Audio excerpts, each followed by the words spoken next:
إلى الذين نهوا عن النجوى ثم يعودون لما نهوا عنه ويتناجون بالإثم والعدوان ومعصية الرسول وإذا جاءوك حيوك بما لم يحيك به الله ويقولون في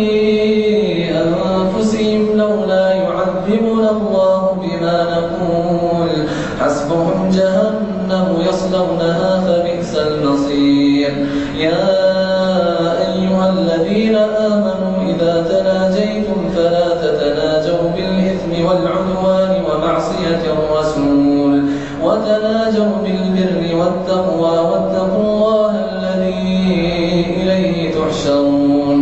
إنما النجوى من الشيطان ليحزن الذين آمنوا وليس بضارهم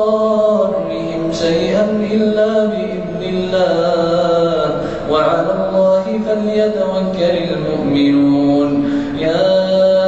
أيها الذين آمنوا إذا قيل لكم تفسحوا في المجالس فافسحوا يفسح الله لكم وإذا قيل انشزوا فانشزوا يرفع الله الذين آمنوا منكم والذين أوتوا العلم درجات والله بما تعملون